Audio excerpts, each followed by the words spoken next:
Hello, I am Jennifer Hinton. I will be the moderator of today's discussion on people, planet, and profit, and can they be combined? And so, first of all, a warm welcome to our panelists and to all of you in the audience. We are so grateful that you could come today. Yes, so we'll jump in because there's always the issue of time limits. So as I mentioned before, the title of today's event is People, Planet, and Profit, Can They Be Combined? And we're all very excited to have this discussion about profit and sustainability, which is a part of dealing with the social environmental crises of the 21st century. So it's a really important and sort of central topic that I personally feel like we don't discuss enough. But before I forget, I need to mention that this event is hosted by the Mistra Sustainable Consumption Research Program. And that program aims to stimulate a transition to sustainable consumption by generating knowledge on how niche sustainable consumption practices can become mainstream. And so we're just very grateful for their support today and to be engaging with this project on the topic of profit and sustainability. And so just to give a little bit of background before we start talking with the panelists, there's the main aim of today's discussion is to sort of unpack some of the synergies and tensions between profit on the one hand and social and ecological concerns on the other. And so conventional approaches to the issue of sustainable business tend to assume that people, planet, and profit can all go hand in hand, and that profitability can drive sustainability and vice versa. And of course, when we say profit, we're talking about the financial surplus that's left over after a business makes its money and covers all of its expenses. So pays its wages and rent and all of that. So what's left over is profit, just so that we're all on the same page. And so there are these conventional approaches that assume that profit and sustainability are totally compatible, but there's also substantial evidence that profit often comes at the expense of communities and the planet. So for instance, if we think about studies that show that hundreds of billions of dollars of profit are made each year from suppressed wages and forced labor, from tax evasion, and from harming ecosystems. So for instance, if we think about the deforestation of rainforests in order to plant crops like palm oil and soybeans. So we know that there are examples of profit being made from exploitation. So it's clear that from these kinds of examples that the assumption that profit and sustainability naturally go hand in hand needs some further and closer examination, which is what we're going to do here today. And so we've invited some panelists who all have experience grappling with the issues of the synergies and tensions between profit and social and environmental concerns from different perspectives.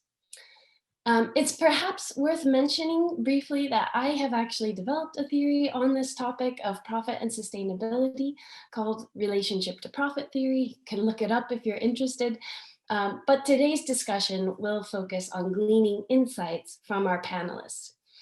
And so let me now introduce our panelists. We have two business representatives and one researcher. So Eva Svensson is a senior advisor at Reituna with a background and interest in how businesses can foster reuse and recycle. And then we have also Johan Rindevald, who is the operations manager at Stockholm Stadsmission. And so he's previously been the acting manager for all of its social enterprises. So that will be interesting to talk to these two business representatives. And in addition, we have Anselm Schneider. Dr. Anselm Schneider is a senior lecturer at Stockholm Business School who is interested in the role of business in sustainable development. And just a brief note on the structure of the session. So the first half of the session runs through 11:30. And the first half of the session will be a discussion between the panelists and myself. And the second half then will open up to questions and comments from the audience that then the panelists can discuss and answer.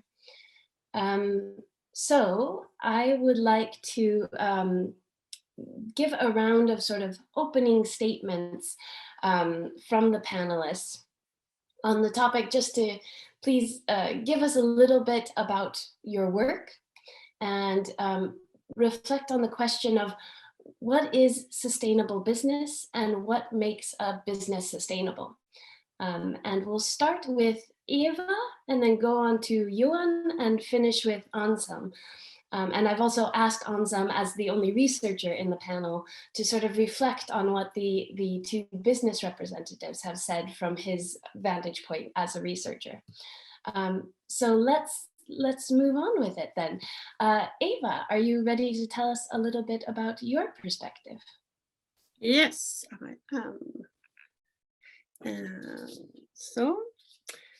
My name is Eva Svensson, and in 2008 I started education in Eskilstuna, in the Folk High School, 1 year. That the education is on full time, and the purpose is to connect the practical and the theoretical issue of recycling and reuse. And it's the first education in that way in Sweden, and I think in the whole Europe, and it still is. We have had many people that are coming and look at us, but nobody has started just like this.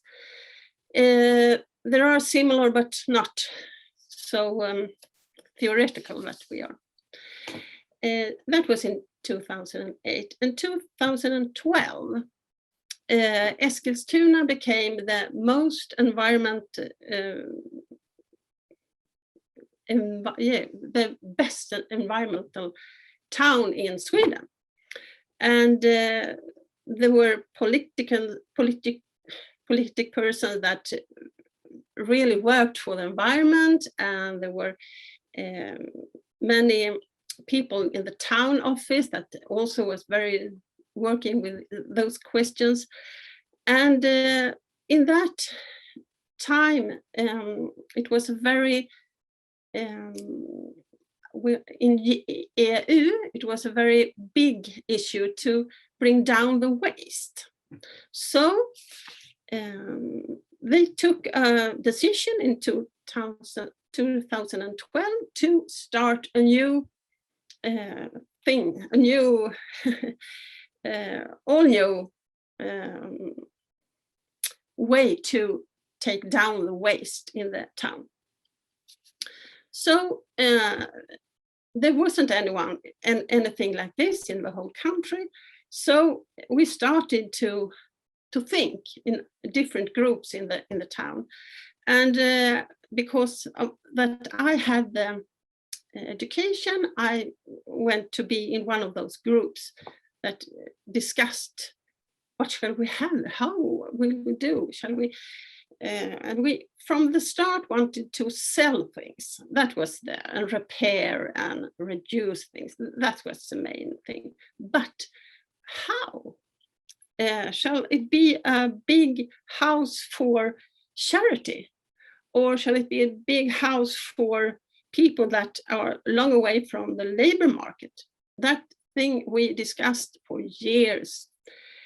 And well, we can talk about later what we came to. And in 2015, we opened the mall. So that was what we called it. And I'm still working at the education, and I'm working in the mall. And I'm also running one of the businesses in Retuna. So that's a short introduction.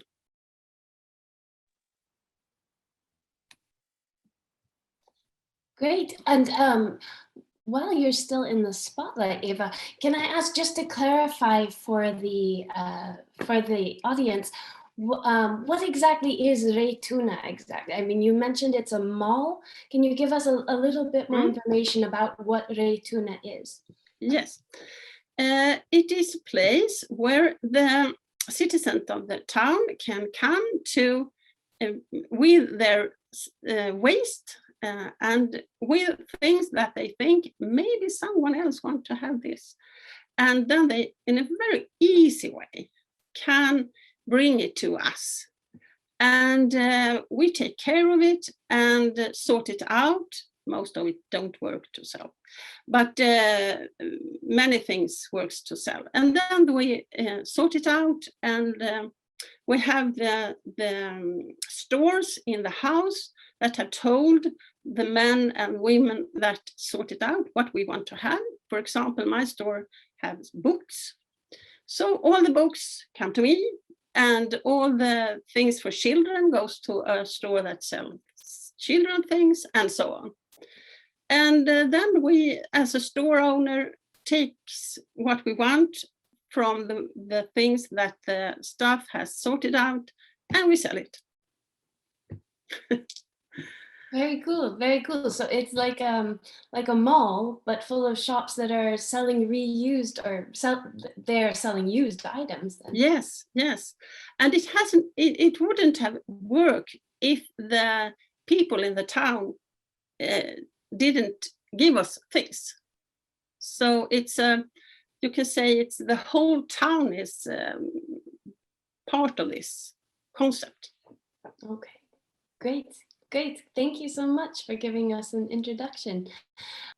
Yes, so then we're going to move on to Anselm Schneider, Dr. Anselm Schneider, the only researcher on our panel today.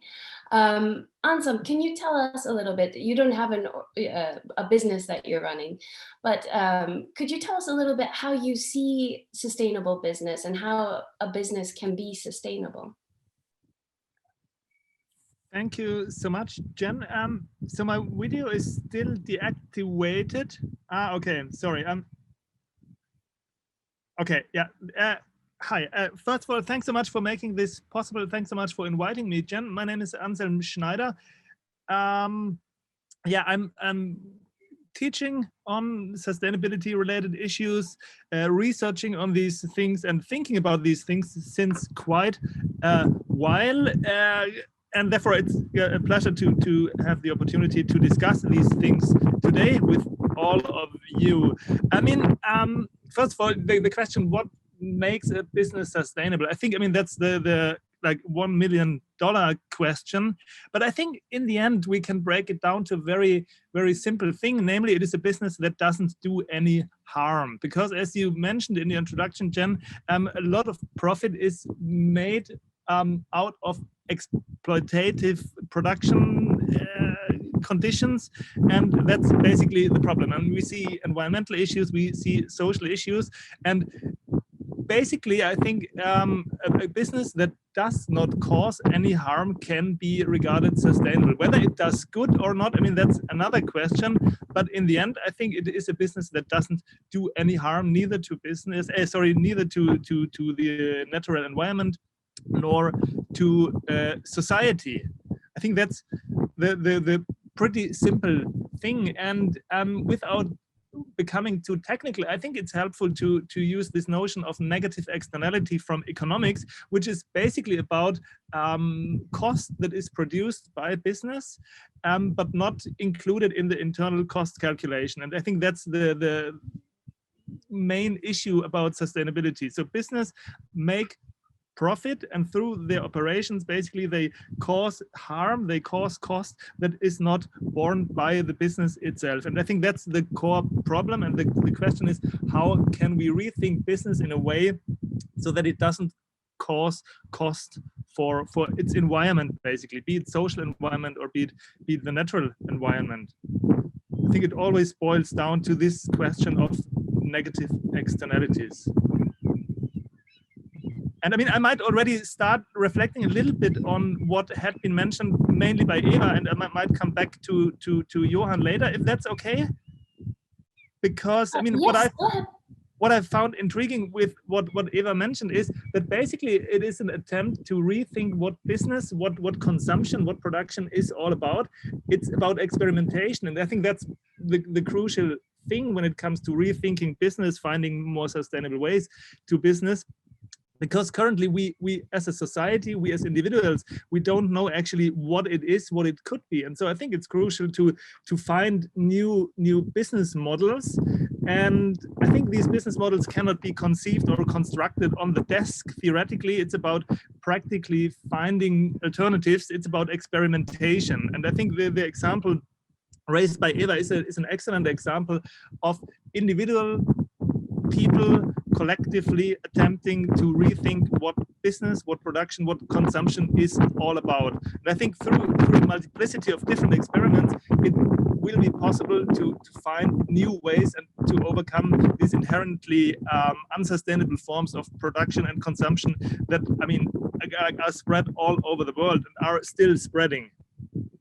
So I think it's all about experimentation. It's all about finding new ways. And I think there's not one like best way, a one size fits all approach, but it's about like adapting to specific regional cultural conditions, to specific traditions. Maybe it's also about a little bit like going back to more decentralized structures, because one of the crucial problems of our contemporary society and one of the major, I think, sustainability issues from my point of view is corporate capitalism. So we have huge corporations that are driven by financial markets to generate, even maximize to some degree, profits. And I think that's basically the main actors that are unsustainable. So I mean, when it comes to CO2, we see that the 100 largest corporations are responsible for 90-something% of CO2 emissions, and in other areas it's the same.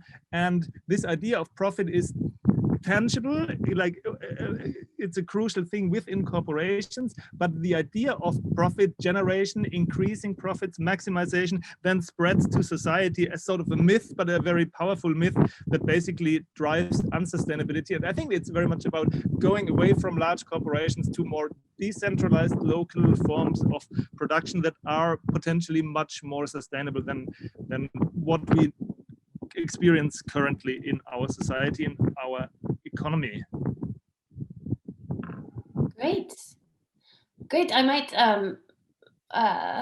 ask you to hold any further thoughts for now, and we can move on to Johan if he's ready to go, and we'll come back. But those are all great points, Anselm. Thank you for sort of giving us a larger frame and also tying in Eva's points very nicely.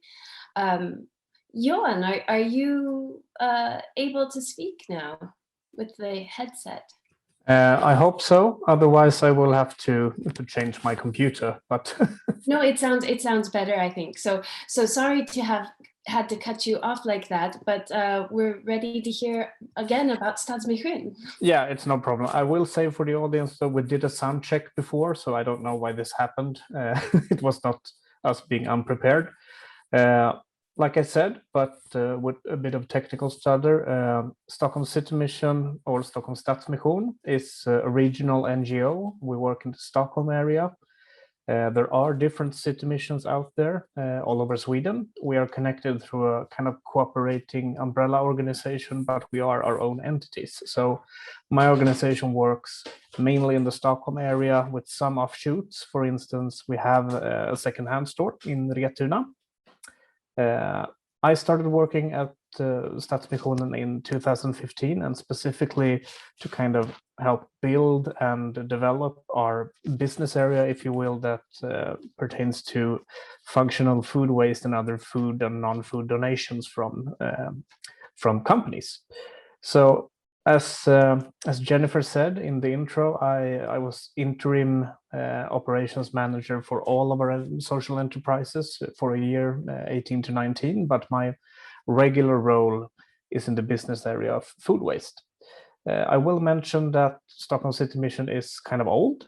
We were founded in the 1850s, founded as a Christian organization, and what still lives today is kind of the Christian values that for me translates to the thought that everyone is created equal and everyone deserves a second chance. I think what most people probably think about when they hear Stockholm Stadsmission is homelessness and kind of meeting people in dire need. But the truth is we are kind of abroad. We have 800-ish employees, and we have 50 different operations in the Stockholm area, half of which are social enterprises and roughly half are social operations geared towards different groups. I believe I will get a chance to speak more about my specific area of Stadsmissionen in the questions that come. I think this will be an interesting discussion. I will say sustainability, it might be a simplistic view from me regarding what makes a business sustainable, but for me, the key is sustain. The question, can we do this in the long run? And to not just ask that question in an economic sense, even though economics, I think, even for organizations like mine, is important, because if you don't have the economy, no matter your economical model, then you can't run the business in the longer sense. I am happy to see that the sustainability goals, the 2030 goals that I believe everyone is familiar with, are making their way in a real way, because I kind of feel a tonal shift in the companies that we work with, where you ask, can we do this in the long run and not just in your own value chain? For instance, I work very much with the food industry, and it's kind of easy to fall into the trap and think that sustainability in terms for a food company is food waste and ecological sustainability. But more and more, when I meet these companies, I think I hear social sustainability, for example. And I think I will stop there to save some of it for the questions. Yeah, perfect. Thank you so much for that introduction, Johan. Very exciting, and I can already see a lot of the red threads through all of our panelists. Okay, before we jump into some more questions from me, I would like to let the audience know that you can already start adding questions to this Q&A button at the bottom of the screen. And so we won't get to those until the second half of the session, but it would be nice if once we get there, there are already some questions. So if you have any questions that come up while we're discussing now, please type them into that Q&A box, and then we'll take them up in the second part of the session. Okay, let's see. So I wonder if we can get all the panelists on the screen now so we can have a bit of a discussion all together. Great. And again, for the audience members, you can have a gallery view and see all of us in equal little boxes on your screen by going to view in the top right-hand corner and choosing gallery view. So, great. I would like to start off this more interactive discussion by asking you about how does your organization or your research for Anselm approach sustainability, and how does your organization, what is the role of your organization in the broader landscape of sustainability? And maybe it's interesting already to bring in these issues that Anselm touched on about profit maximization and the size of a business. And yeah, just to think also about this interaction between a single business and the larger market in which it's operating. Let's go with the same order if we can. Eva, are you okay to start us off? Yes. I think it's obvious for us. one of the sustainability and environment, but not on the other, social. And that's, I think, it can be a problem for us. But when Retuna started, the goal was three. The first was to bring down the waste. The other one was to educate the citizens of the town. And the third was to create jobs. And yes, that worked rather good, I think. And in the big society, we see ourselves much like an example that you were into, Anselm. We are an example, and people are inspired. Other towns and other countries have been inspired by us. We have so many people that come to us. And we have also made the citizens of Eskilstuna proud. That's a good thing, I think. Beautiful. Okay, then we'll move on maybe to Johan next, and then ask Anselm at the end to sort of reflect on what the business representatives have said. Do you need me to repeat the question? So basically, how does your organization see its role in this larger sustainability picture? I would say that my organization, not to brag, but even before 2030 goals, we have had sustainability in a broad sense as part of our organizational planning. When we plan, no matter what it is that we do, we take the 4 perspectives: economical sustainability, ecological sustainability, sustainable relationships, and social sustainability. So I think many people might think, especially in the business area of Stockholm Stadsmission, where we deal with food waste, we have secondhand stores, we have not just recycling but upcycling through our own design brand. It's kind of easy to make the connection with ecological, but our main purpose is, for the whole organization, I would say, social sustainability. The other parts are kind of not happy accidents, but collateral goods, if you will. None of our enterprises that we run in a business form would run if it wasn't also a way to deliver job training and helping people come into the workforce or back to the workforce. So essentially, the means point of running it in a business model and trying to gain a profit or at least break even is, like I said, can we do this in the long run? Because we have a lot of jobs, first-time jobs or entry-level jobs in retail, and since we have over 20 secondhand stores and also food stores, we can be kind of a gateway to help people back or into that workforce. So I would say sustainability for us is at the core, and often in many different perspectives. Our role in the larger sense towards the people we meet, I would say it's to meet people where they stand right now and to help them kind of lift themselves. Of course, we help people who are in immediate need, but for all of the enterprises where we work with job integration, it's more of a change process.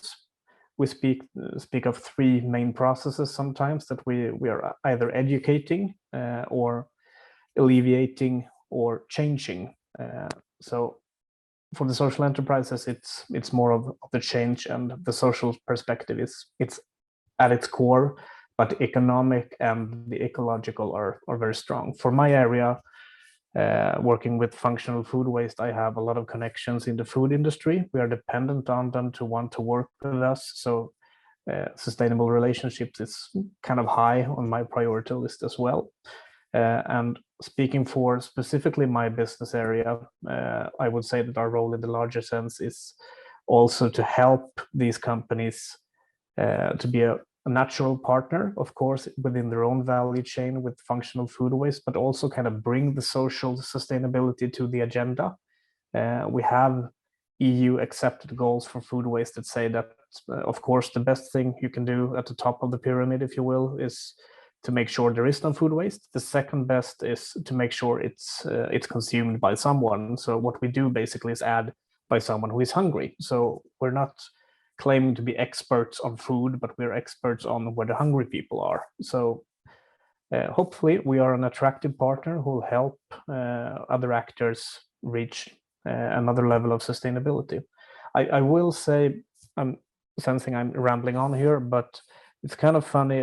I love sustainability goals that you can actually measure. And when I say that ecological is important to us, but social is the most important, there are actually quite a good foundation to claim that even if you calculate the cost of carbon for all of the secondhand stores, for all of my food waste, still the societal gains are actually bigger where we say that our core business is helping people get from joblessness or unemployment to employment. So when we measure our effect, that's actually the biggest one. Great. Thank you for those insights. I'll roll right on to Anselm for his insight. Yes, I mean, you asked about the roles of the participants, organizations in sustainability, or when it comes to thinking about sustainability. And may I briefly start with my organization? It's not a business, but actually, I think education proper, be it schools or be it universities, I think play also a very important role when it comes to rethinking what business actually is and how it could become more sustainable. Because I mean, so with my students, I mean, I try to reflect on what is sustainability or what is unsustainability of our current economic system, of current businesses, and I realize again and again that actually we don't know it yet. And the big problem that I see is that, I mean, sustainability, this notion is very fancy. Everybody is talking about it. Everybody wants to be sustainable or is already sustainable. But when we see the numbers, when we see what is actually going on with our environment, with society, I think we can agree that it is not sustainable. And this, I think, shows that there's a need to fundamentally rethink business and maybe also rethink society. And we are in the very early steps of this. Of course, time is pretty pressing, so we don't have much time, but still I think we don't know much. And this, I think, brings me to the other participants and contributions to their organizations.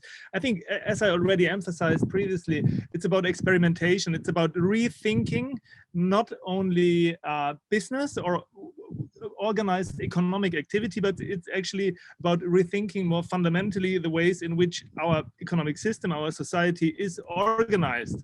And I think first steps towards rethinking and reinventing then business and society to quite some degree, because business is a very important part of society, is experimentation. So we need to test, we need to see what different forms of economic activity are actually possible. I think that's the crucial thing. And again, as I already said, I think I see that we are so much locked into a very specific way of thinking about business, about society. We are so much locked into a very specific way of defining what business actually is, so that we are not able to think outside the box. And I think that's the first crucial thing, because the majority of sustainability approaches that I see all around me are very much in line with the inherently unsustainable way of organizing society. And that's not a solution, but I think it's more part of the problem. So I think a first important thing would be to step outside these conventional ways of thinking, and then it's about finding alternatives. And I think both of my co-panelists, I think, nicely illustrated different ways to stepping outside the box and potentially doing things in a fundamentally different way. Yeah, perfect. And so leading off of all of that, I guess one of the main dysfunctionalities that Anselm pointed out before is this profit maximization mandate, and the idea that we have in society that businesses should be set up to maximize profit for investors or shareholders, right? So it's interesting that both Retuna and Stadsmission have sort of quite different experimental models going on here. So how do you, when we talk about sustainability and profit, how does your organization actually deal with profit? Do you try to balance profit and people and planet, or is there a different way that you talk about and treat profit? What is the role of profit in your business and your sustainability activities? We'll start with Eva again. Well, it's very important. As I mentioned before, the three goals for the politicians that decided, but as the years went on and we sat and planned and so on, we realized how we can reach those goals. We have to have profit. We have to have owners of the stores that want to do it, and why should they, if they are in charity? They have to earn money so that they could do that. So that was a process, and we landed in that. And there are many, what shall I say, the town owns the building, and the company that work with waste and water and so on owns the inhold in the building, and the owners of the shops owns the shops. So there are many levels, and in 2019, even the town, not the town, excuse me, but the company that works with water and electricity, so they went plus on the Retuna. 2020, they didn't, because of they reduced the rent for us as owners of the stores. So Eva, just to clarify, when you say they went plus, so did they, that it was profitable for them? Yes. And also, yes. just to clarify, is the water and waste company that owns the building, or is that a municipally owned? Yes, owned yes. They are, but they have the profit goal. They have to go with profit. So many shall have profit on this. So and the environment. But I would like to just mention one of the problems we see, and it's about social and environment. It's not always they connect. Sometimes we need to take away the social sustainability to have the environment sustainability, so that the owners can sell things in a good way. We have to have owners of the stores that are the same person in the store every time. You can, but as a customer, you have to have people that is burning for the things they are selling. They have the knowledge of the things they are selling. They can give guarantee that this is all right, I have fixed it, and so on. And that don't always work with charity stores. So in tradition, we always think of second-hand market as a charity market. And that we have to change, and we have to experiment. I think it's very, very good that Anselm talk about experiment, and the place Retuna is a very, very good place to experiment on, because you see the stuff and you can talk to others, and you are together. So it's a good place to experiment, and we have a lot of experiment. I stop there. Great, thank you. And Johan, yeah, and maybe also bring in this important impact, because what Eva just mentioned also had to do with organizational form and ownership. Yeah. Maybe you have some reflections also. Yeah, I think this is a super interesting question.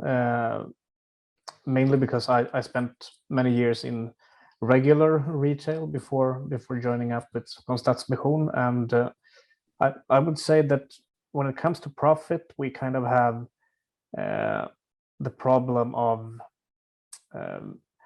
how to put this nicely. When I'm out, for instance, internationally, speaking to other charities, we're part of different networks where there are charities, of course, that have roots in Christianity and maybe a bigger tradition in some countries.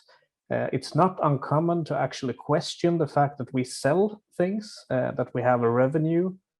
But for me, it comes back to two things. Again, what I said at the beginning, can we do this in the long run?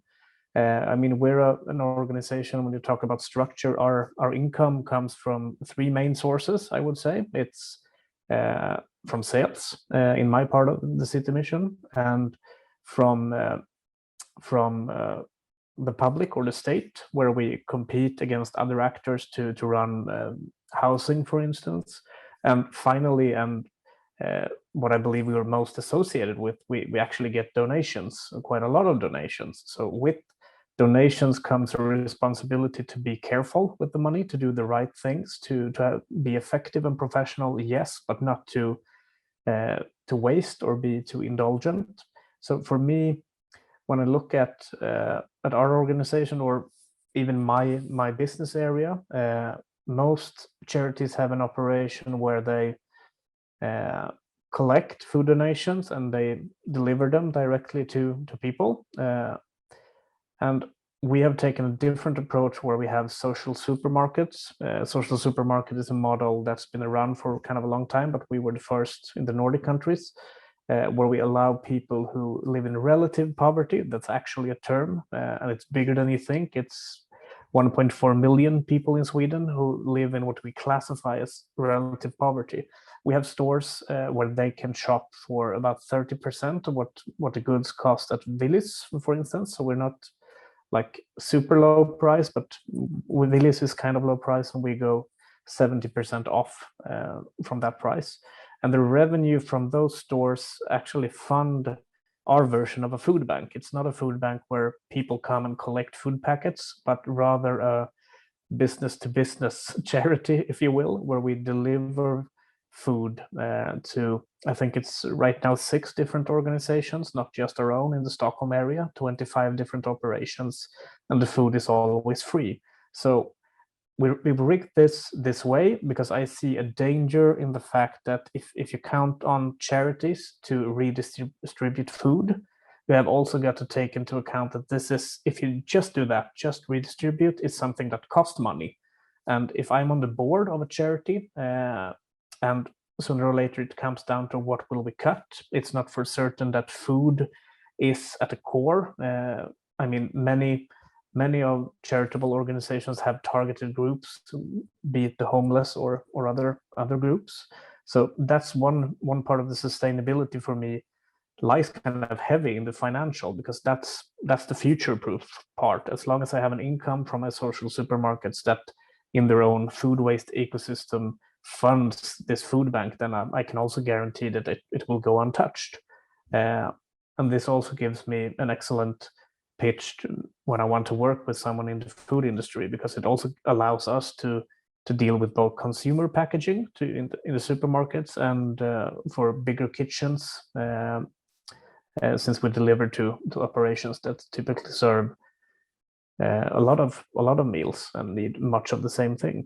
So I would say, again, it's about being able to sustain the business itself, or economic sustainability, and also to be able to reach more people. I mean, it's a half of my organization, 25, I think it is, 20 to 25 operations that are run like businesses and can accommodate hundreds of people in job training, which is a huge societal gain where they gain employment. And we do this without taking from the donation pot of the money, and we are allowed to do this simply because we choose to run it like a business that isn't supposed to turn a big profit, but it's supposed to be sustainable.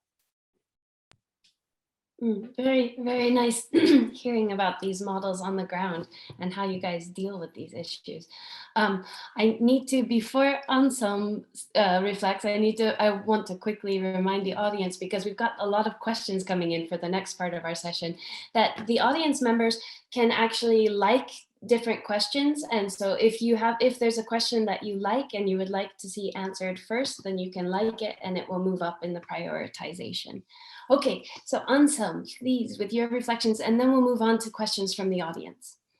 Thank you, Jem. I mean, as mentioned by Eva as well as by Johan, I think it's important that a business does not run a deficit. I think that's pretty clear. That's what I heard from both of my co-panelists. And I think it's crucial to, and I mean, Jen, you in your introduction already provided a clear-cut definition of profit, namely as an excess revenue beyond having paid all the other costs. And of course, all the other costs include wages, it includes, I mean, all the fixed costs basically, and it also potentially includes like a wage for the manager.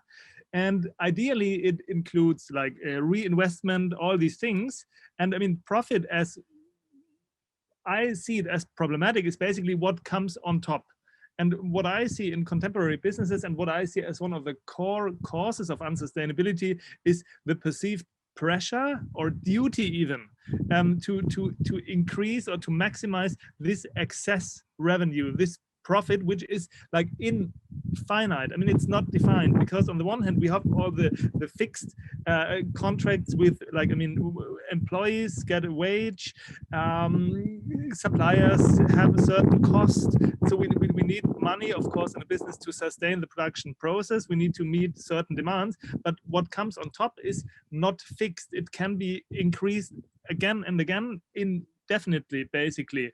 And what I see, especially as I mentioned, in large companies, corporations, joint stock corporations, is that these companies try to or are forced to maximize the dividends for shareholders, and this oftentimes comes at the expense of all the non-fixed expenses. Of course, you can, I mean, you need to pay a wage because you have a contract, but on the other hand, you can sort of cut down investments, and that's something we see. You can cut down in research and development. You can even cut down workforce. You can engage in more in cheaper production processes that come at the expense of the environment, and that's basically this externalization dynamic that I mentioned initially.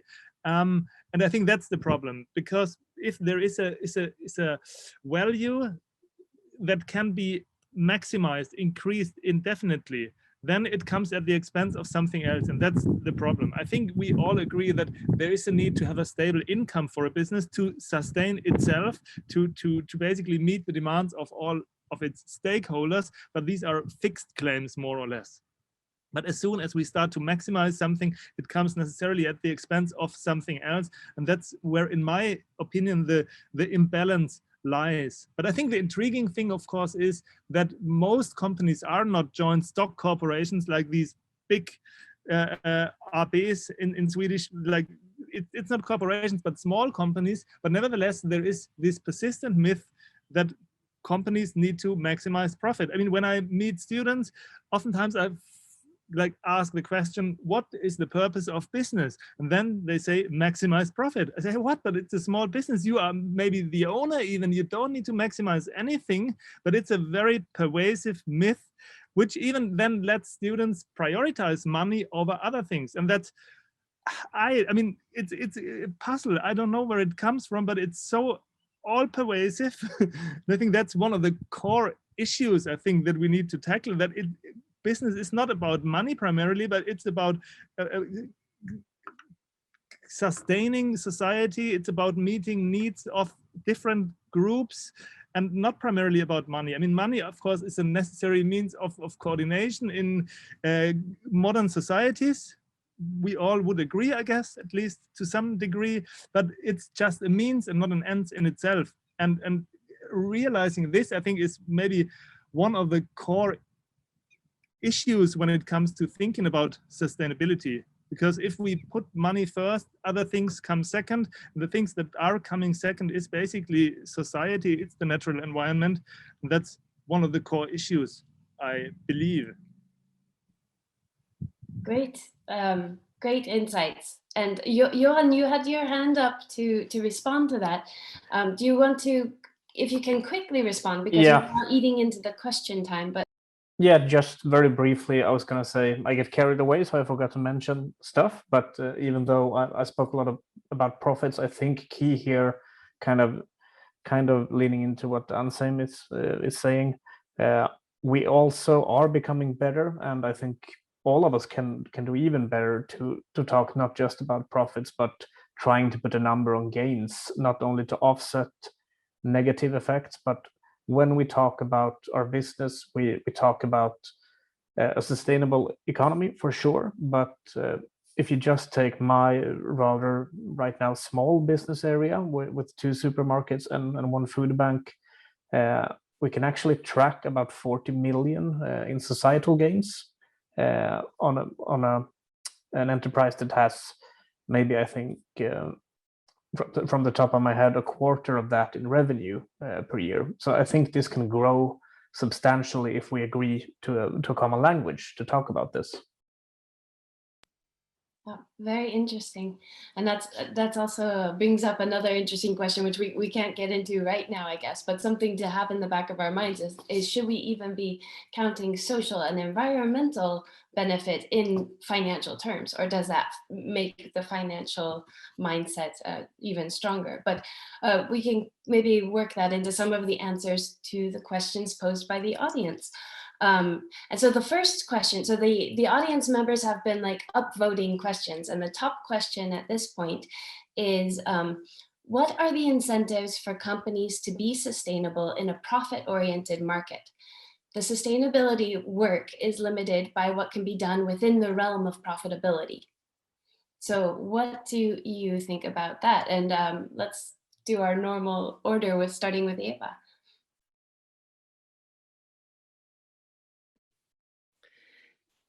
I think that the human beings are concerned about environment, for example, that we work with at my place.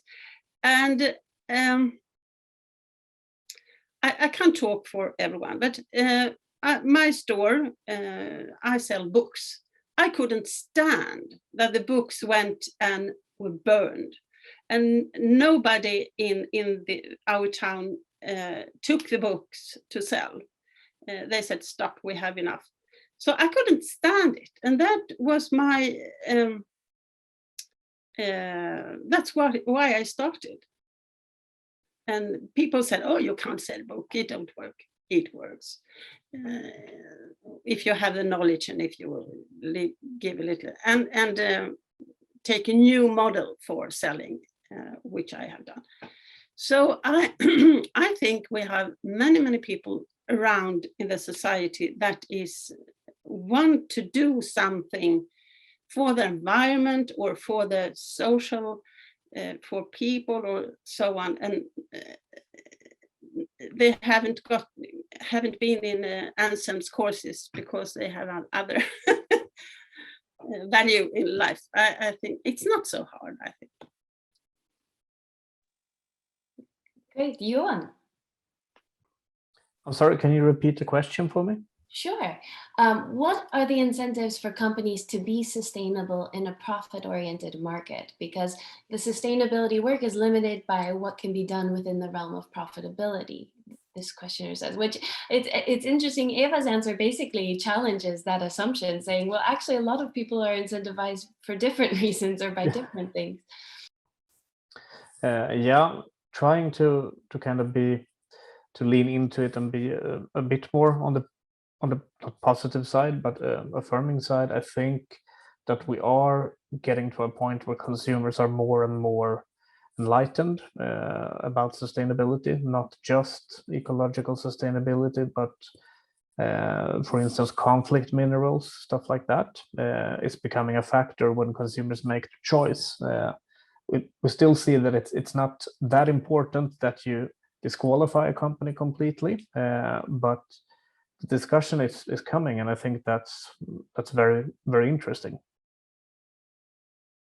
So I would say to maintain their customer base in the long run, companies need to talk sustainability and talk about it more broadly, not just you can recycle this phone for a new one, but if you look at Fairphone, for example, where they try to have a sustainable phone that's not made by low wage workers, not containing the conflict minerals, it's a product that we probably wouldn't have seen 10 years ago.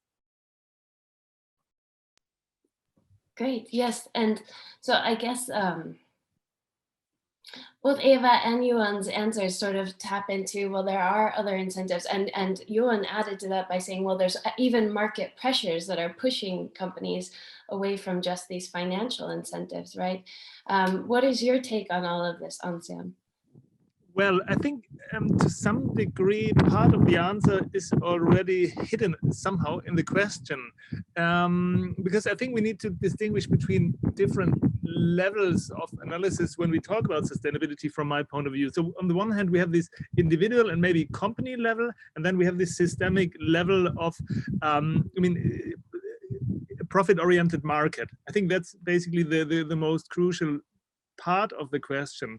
And of course, individual companies are pretty limited in what they can actually do, because they are exposed to and only limitedly capable to influence their economic, social environment. And companies currently operate to quite some degree in profit-oriented markets. And I think we can even go beyond that and argue that we as individuals, as well as companies, are living in a profit-oriented society. We tend to think about everything in terms of profit, cost, benefit, and that makes it so tricky. And an individual or an individual company, of course, cannot individually step out of this.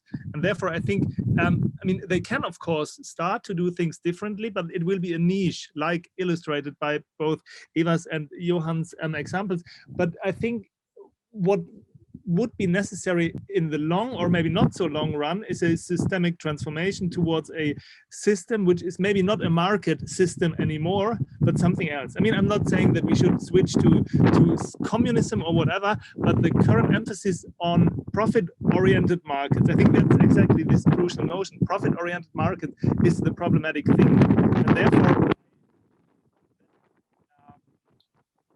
attempts to build more sustainable organizations are very important as a sort of,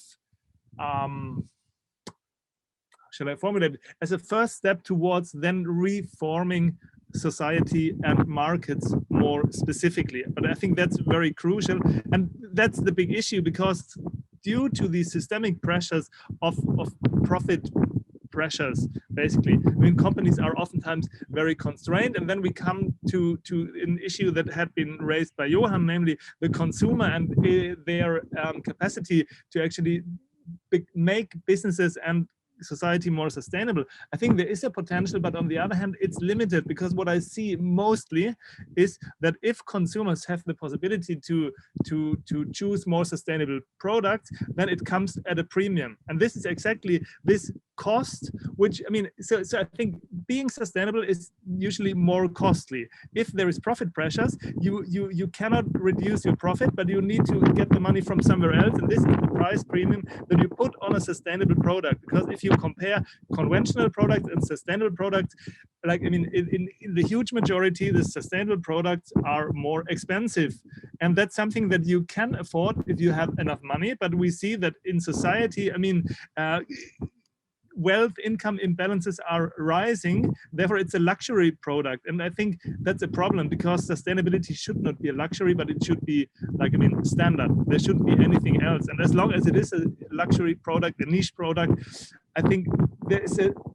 very low likelihood that this will spread, because, I mean, that's the sort of hope that these sort of niche sustainable solutions will become mainstream. But I think as long as they follow this logic of profit maximization or generation, or as long as they are constrained by the profit focused market, I think this is more of a dead end, actually.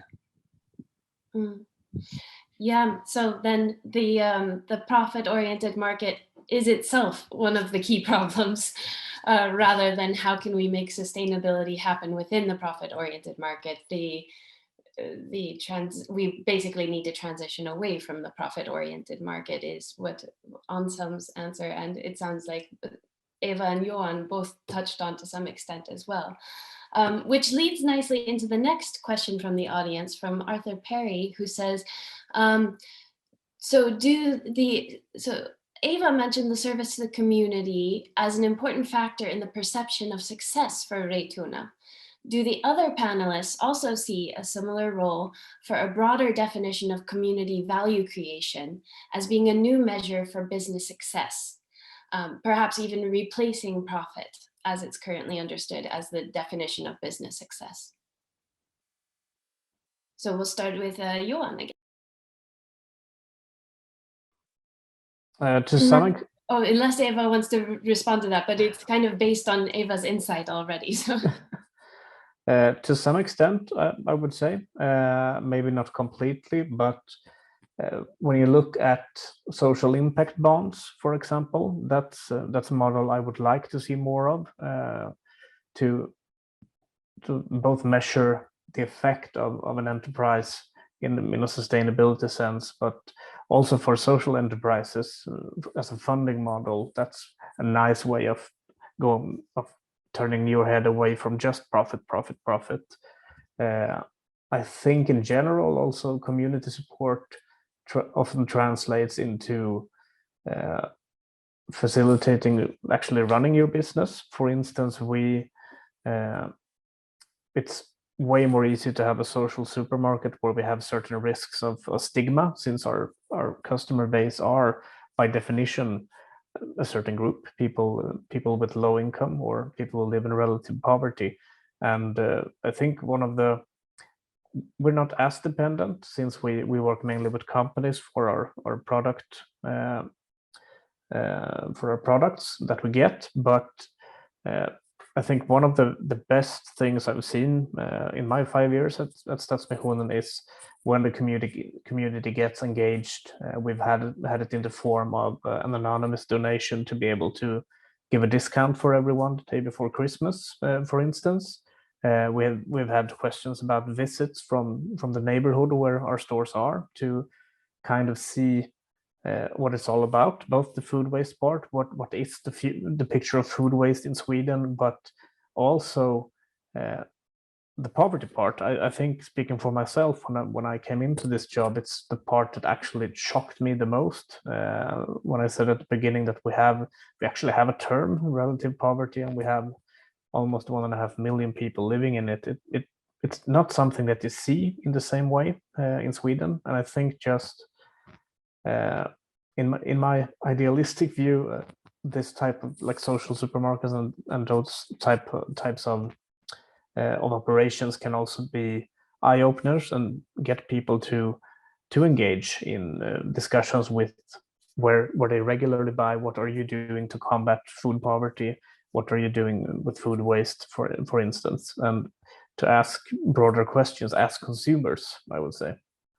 I hope that was kind of an answer. I feel I danced around a little bit, but well, it feels like, from my perspective, like it's nice that to see like both Eva and what you said sort of show that this experimentation, like that Anselm framed this as, can maybe change perceptions of what business success is. But what do you think, Anselm? Yeah, I mean, I fully agree. I think currently success of business is measured in monetary terms and profit terms exclusively. And that's, again, I mean, one of the core issues. I think we would need to switch to looking at what positive impacts are generated by whatever form of organization, call it business, call it NGO, whatever. I think we need to look at the positive outcomes in non-monetary forms. I think, of course, it's then crucial how to measure these. That's another thing. I mean, as I mentioned, we are locked into this financial economic perspective, and it's, I mean, that's successful as it is because it's so simple. We can measure, we can have a balance sheet and we see numbers, we see plus, minus, we see positive, negative, and we can compare it. But when it comes to measuring social success or community contribution, it gets pretty blurry, or I mean, we don't know what it is. But again, I mean, this shouldn't be a barrier for us to rethinking impact, actually.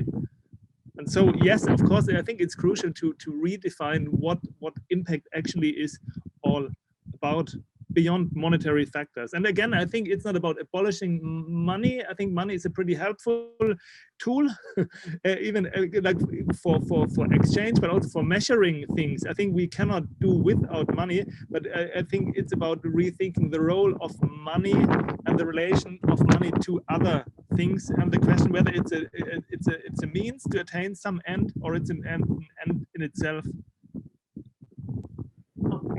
Very cool. Thank you for those insights.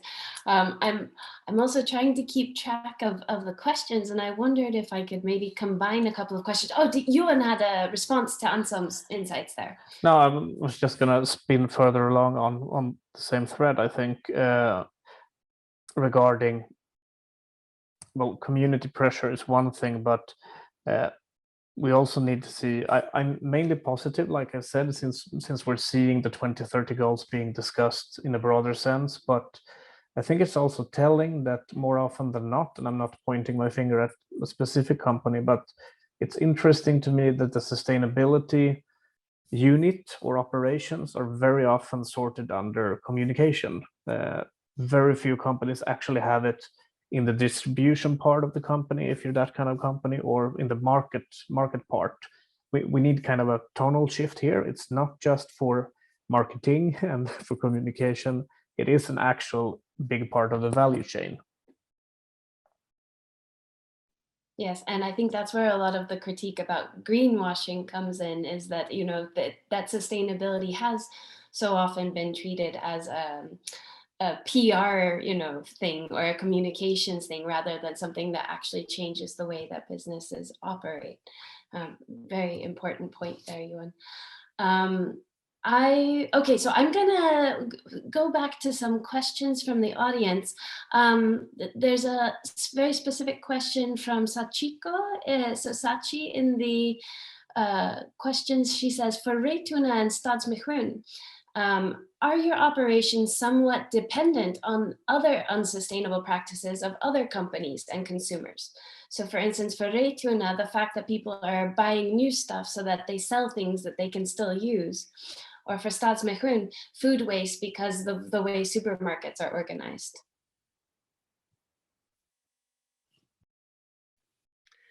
Well, that's a good question, because in the best of the world, we don't want people to consume at all. So that's one thing we discuss a lot. But no, I don't think we are. We have to have not sustainable to survive in another way, except of that we think that people shall consume, and that's the opposite what we really want. So.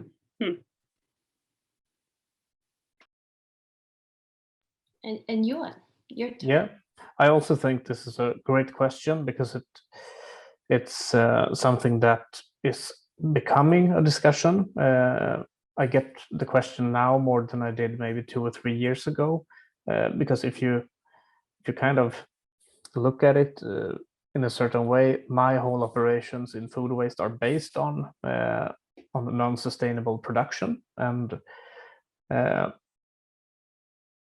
if you want to look at it positively, you can say that we do this in close collaboration with the industry, and it's making something unsustainable sustainable in different dimensions, since we also redistribute to people who normally can't afford to buy food or buy that much food.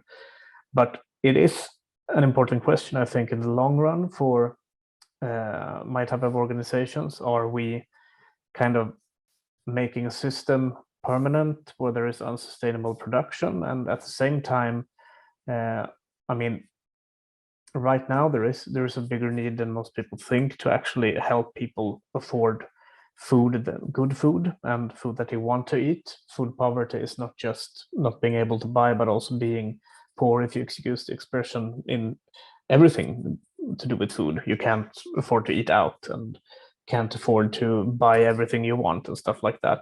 But there's a question there as well. Are we kind of making it too livable to live in that economic situation? Or are we taking away incentives to actually change your situation? And how do we work with that? So I would say that unsustainability is probably the rationale for for my operations being there in the first place or existing, but our end goal, both for us and the industry, is obviously to be able to close down business and say, well, problem solved. So I wish there wasn't any food waste, and I wish that everyone could afford the food they want, but that's not the case right now. So we're trying to take something unsustainable and make it sustainable. But it's interesting because it's a big difference between secondhand and food waste, since food waste is mostly companies, and secondhand is more dependent on the community, as Eva has mentioned, and donations from them. Yeah, and I'm not going to ask Anselm to chime in on that, because I think this nicely feeds into some other questions that I'm sort of going to combine that came through from the audience that tap into this issue of systemic transformation, because you don't, like you just said, you don't want to be cleaning up the messes of a dysfunctional market. We talked about how the profit-driven market is already very problematic in itself. So some questions have come through that ask, how do we move from niche experimentation to systemic transformation? How can it be possible to include sustainability not as like a side role of motivation, but actually as the motivation for doing economic activity? And then another specific question linked to that question is, do you have any specific recommendations for bigger companies that would like to move away from profit orientation? So sorry, we'll start with Eva again. Well, I have a thought. It's if we shall have people go from an ordinary store to buy, let's say, plates for the kitchen, instead of going to an ordinary store, go to a second-hand store. Then we have to, like I said before, maybe put down the social issues a bit, and make it, not make the visit to a second-hand store to a visit that you are looking for the ultimate, and no one else has said this is very expensive, it's very old.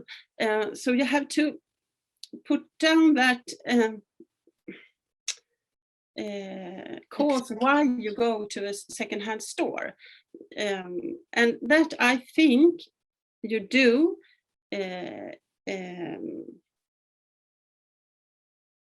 with not having it to be charity, something like that. It's one way. Right, to sort of normalize or mainstream this idea that secondhand goods are just like a normal mainstream. Yes. Mm-hmm. And Johan, your thoughts on how we can go from niche experimentation to systemic transformation, and any tips you might have for larger companies that want to shift more in the direction of how you're doing things? I think we're actually at an interesting time because we have, at the same time that we've dealt with the global pandemic and kind of stepped out of the normal box in terms of how we work, how we interact, for better or for worse, and also how we take care of our citizens with the directed emergency funds, for example, in the US, where there's a great pride of making do by yourself, and they're basically sending out checks. So we have a moment where discussion can be had, what kind of world do we want to go back to? And at the same time, we're seeing so many great ideas, both high tech and low tech. I mean, if you strip it down, what I do, we basically move around food, and we can go from that to a whole new industry of electric cars, if you will. But I think there's a meeting place somewhere around here, and I think that sustainability needs to break through enough that companies want to do it, either based on consumer pressure or to see the benefit not just of doing it, the social, ecological benefits, but also kind of the benefits of setting their own agenda. The 2030 goals need maybe to sharpen up and be demands with a clear signal that if we don't reach this point, then we will start to legislate. And you have an opportunity here for kind of many years to actually shape how we do this and to find your own way before political powers or all of the environmental agreements, for example, dictates for you how you should do it. It's not a complete answer. I think it's very, very much the biggest challenge. Also because it doesn't end with the companies themselves. It also involves the consumer and the choices that we make. And speaking for myself, I work in sustainability, but I don't always make the best choices sustainability wise as a person. I mess up. Great, thank you. And we'll move on to Anselm's reflections on this. Yes, I mean, I briefly return to the initial question whether Retuna's work or Statsmissionen's work are depending on unsustainable practices. And I think, of course, to some degree they are necessarily, but I think this sheds light on a bigger issue, namely this transition. So there's a connection to the second question as well, because currently I think we are living in an inherently unsustainable society, and we cannot switch immediately to a sustainable society. And this even the attempts to become more sustainable involve a lot of contradictions. So I think this is not a straightforward and completely uncontradictory process, but there's many contradictions. And I mean, I perceive them every day, like using unsustainable products and I mean, having a footprint that is way beyond anything that can be regarded as sustainable. And that's basically, that applies to all of us in developed nations or all the inhabitants of our planet, more or less to some degree. And I think even attempts to become more sustainable will be somehow unsustainable, like at least for a certain period of time. But that's contradictions we need to live with, and that's contradictions we can even learn from. And I mean, it's a very complex process to transition to a more sustainable society, and none really knows what it is all about. But I think it's definitely something that is not uncontradictory, and therefore we need to, live with these contradictions for a certain period in time. And this brings me to the second question regarding systemic transformation. I think, no one knows what it actually is, how it could be initiated. But I think a crucial issue from my point of view is this simultaneity of different activities. So I think it involves government, it involves democracy, it involves also, as discussed already quite extensively, low-level sort of grassroots experimentation.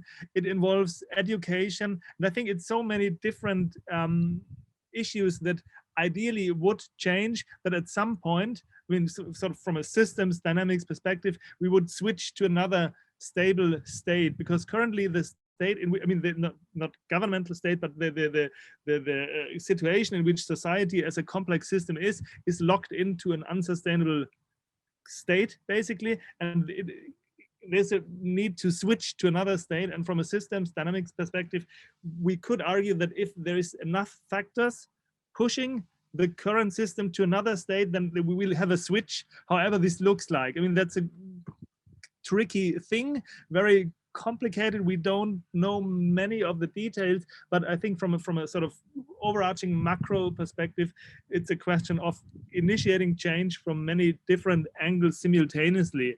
And finally, just briefly with respect to what could larger companies do, I think they have a role to play. They are to some degree here to stay. But as mentioned already, I'm highly critical of the current form of how most large corporations are organized, namely as joint stock companies with the pressure to maximize profits. So I believe that large companies have a place in society because they are more efficient when it comes to producing certain things, and they, I mean, and specific things like, I mean, energy, you cannot produce everything locally. Of course you do, but you need to produce the generators and the machinery. So there's a need for economies of scale, for large scale research and development. You cannot do everything locally, even if I would prefer this.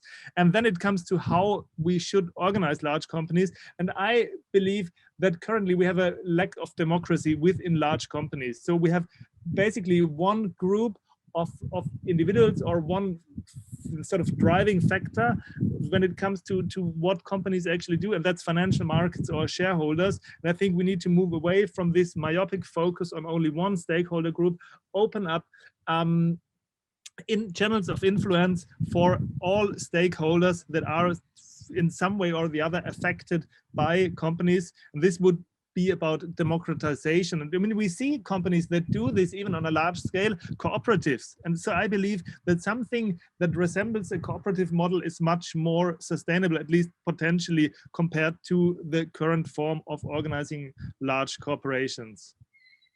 But again, I think it's not a silver bullet. It depends very much on contextual factors. There is not one best way, but as a general sort of way to improve the management of large corporations, I think it should be very much about democracy. Great. So it sounds like when we think about systemic transformation, there's a role for all of these different actors to play, for these niche experiments, for the large corporations, for governments and consumers. And maybe it's a matter of us all pushing in the same direction to some extent until we hit some sort of tipping point, like Anselm mentioned, where we can maybe shift the whole system, which sounds very hopeful, actually, and exciting. And it sounds like it's already happening. I mean, we have 2 examples of this already happening here, at 3, because we have also a very interesting business school perspective who's changing business school education. So we have just enough time for maybe one more question. I will ask you to keep your answers short to this question so we can all leave on time. We've got 7 minutes left. And so I will, so there's an interesting question about, do the panel have any thoughts on a practical definition of an acceptable level of income for a business, which doesn't then risk tipping over into an inherently unsustainable profit motivation? So is it about finding like an acceptable level of income, or how do you deal with that without going into like this destructive profit motivation issue? And that's from Arthur Perry again. So let's start with.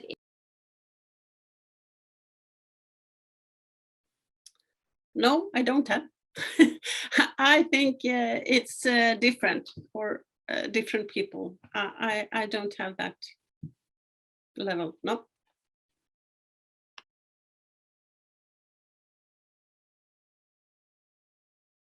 Johan, do you have any thoughts? And again, I think that the question was not about a certain acceptable level, but any sort of practical definition, or like some sort of basis that you can come back to think about what makes an acceptable level of income for a business. But I think it's so different for different people. I think it's so, and I would like to have that's acceptable to have different thoughts about that. When I, for example, should do a business, enskild firma, or my business, and put the letter to the tax authorities, they put it back. No, that don't work. And that's what I mean. For me, it's work. You should tell me what's work. So I think we have to have different. Yeah, I think it's a tricky question. I mean, my mind immediately goes to, for instance, green energy companies. Do we really want to regulate that they can't make a big enough profit in such terms that they need slow production that would kind of halt the sustainability race in that sector? I think it's less about an acceptable level of profits and more about finding a model for offsetting non-sustainable practices. And well, not like a tax, but kind of like a tax. For instance, the green energy company maybe does a large profit because they are in themselves working for sustainability in the ecological sense, whereas another company maybe need to offset by investing in the green energy company or in something else based on their carbon footprint or whatnot. So I think it needs to be fluid and connected to each business. And maybe it also matters what the business does with the profit. Yeah. But now we can go on to Anselm's reflection on this. Yeah, just very briefly, I think it's of course a tricky question, and I cannot provide any specific values and numbers. But I think it might be fruitful not to think about specific levels or numbers or whatever, but maybe move towards thinking about a process that is suitable for finding such tolerable or acceptable levels of profit. Sorry, there's a helicopter very closely. I hope you can hear me. Anyway, but I think, and this brings me back to democracy, I think it needs to be a level that everyone agrees with. Be it employees. I mean, when it comes to wages for managers, currently in some large corporations, wages are way too high. I mean, 400 times the wage of an average employee, and that's too much. Employees wouldn't agree. So ideally, in a more sustainable economic system and company, profit levels would be agreed on by everyone who is affected by the company. And this, I think, could be achieved via democracy. And as soon as we have such a process in place, I think companies would become more sustainable, because currently, I mean, most people see that profits are generated at the expense of sustainability, and most people would say, no, I'm not really in line with this. I don't agree with this on different levels, company level, but also like more societal level. But if all people have I mean, that's a pretty sort of utopian idea, but only theoretically speaking, if everyone would agree with something, it would be something that would be tolerable from my point of view. And therefore, I think we should maybe switch from thinking about specific levels or percentage values or whatever to thinking about processes that might lead to fairer and more sustainable outcomes. Yeah, and just tie it back to something you said earlier, Anselm, about profit as a means to an end rather than an end in itself. So I think that's one practical definition or practical concept that can guide how we see profit, right? Is what is it used for? What is it, a means or an end? So we have 2 minutes left, and I think that what would be nice is if we can do just a very quick final reflection circle, just to hear maybe like a sentence or two from each of you to wrap up the session. Any final reflections that you have that you want to share? Starting with Eva. Yes. I think I take with me two words. One of the words is experimental. I think it's very, very central. And democracy. Those two words, I think, it's the two key words for me. Excellent. Experiment and democracy. And Johan? Yeah, I liked Eva's outro here. I'm encouraged that we are actually having the discussions, and that I think we're seeing changes in perspective in the public, in a generational shift, but also with certain companies, as I've said, connected to the 2030 goals in broadening the scope on what is sustainability. So I am cautiously hopeful, and I love having these discussions, and thank you for the invite. Yes, and thank you for being here. And on some final reflection. Yeah, I mean, I very much concur with what my co-panelists said, and I don't have much to add actually, but I think maybe a minor thing, namely that it's just crucial, as exemplified by this panel today, that I think it's crucial to bring together people from different sectors in society and let them talk together and learn from each other, because that's something that has been especially something I experience in academia, that we tend to sort of be in our own silos, and we tend to overlook what is happening beyond these silos. I think it's important to get together, to talk to each other, learn from each other, and broaden our perspectives as a basis for then like developing solutions, experimenting anew again and again. So I think that's the most crucial thing, the most crucial maybe insight I got from today's meeting. Perfect. Well, I just will get everybody out of here. We're 1 minute after time, but I just want to say thank you so much again to the panelists. This was a wonderful discussion. You brought really valuable insights. We hope that maybe we can have another follow-up conversation, or we can keep this discussion going somehow, because as Anselm said, it's an important discussion to have. And thank you to the audience for your questions and for your attention. We will be releasing a recording of this, so to try to keep this discussion going in some form or another. So keep an eye out for that recording. And thank you. Have a wonderful day and goodbye. Thank you, all of you. Bye.